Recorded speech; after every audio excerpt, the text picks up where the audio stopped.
Sa ating bansa na may matinding pananampalatayang Katoliko, hindi nakapagtataka na may ilan tayong kababayang ginawaran ng pinakabanal na pagkilala ng simbahan, ang pagiging santo. Pero ang tanong, paano nga ba sila naging santo? Anong mga kabutihan at himala ang naging susi sa kanilang canonization?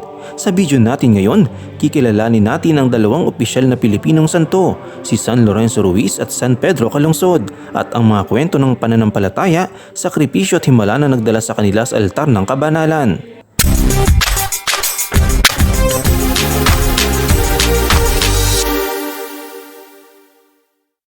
Number 1. San Lorenzo Ruiz ng Maynila, ang unang Pilipinong santo.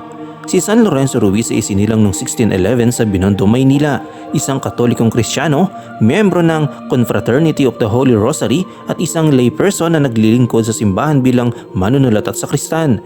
Noong 1636, napilitang tumakas si San Lorenzo papuntang Japan kasama ang mga misyonerong Dominikano dahil sa isang kaso kung saan siya ay nadawit.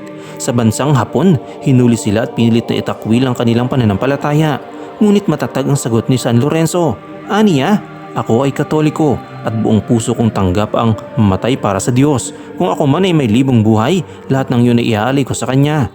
Dahil dito, pinahirapan at pinatay siya sa pamamagitan ng tsurushi, isang marahas na paraan ng pagpako at pagbitin sa baliktad ng posisyon. Paano nga ba siya naging santo? Noong 1983, isang batang Pilipina na si Cecilia Alegre Policarpio na may hydrocephalus ang himalang gumaling matapos ipagdasal ng pamilya ang kanyang kalusugan sa intersesyon ni Lorenzo Ruiz.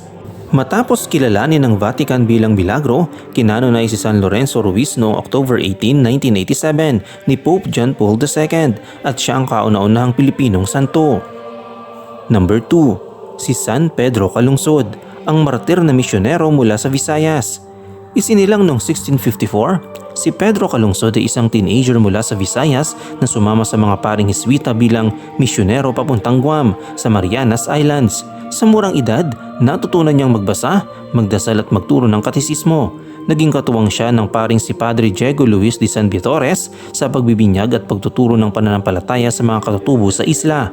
Ngunit noong April 2, 1672, habang sila ay nagbibinyag ng isang bata sa Tomon, Guam, inalihan ng galit ng ilang lokal. Pinagbintangan silang nagdadala ng sakit sa komunidad. Kaya't pinatay si Pedro at Padre Diego sa pamamagitan ng sibat at tinaling bato sa katawan upang itapon sa dagat. Paano nga ba siya naging santo? Pagkalipas ng daang taon, nanatili ang mga kwento ng kanyang kabayanihan hanggang sa dumami ang mga deboto at humiling sa kanyang beatification. Noong 2011, kinilala ng Vatican ng isang hindi isiniwalat na himala na iniuugnay sa panalangin sa pamamagitan ni Pedro Calungsod, sapat upang aprubahan ng simbahan ang kanyang pagiging santo. Kinanonay siya ni Pope Benedict XVI noong October 21, 2012 sa harap ng libu-libong Filipino sa Vatican. Tunay na nakaka-inspire ang buhay ni San Lorenzo Ruiz at San Pedro Calungsod. Sa gitna ng pagsubok, hindi nila itinakwil ang Diyos. Sa halip, inialay nila ang kanilang buhay sa pananampalataya.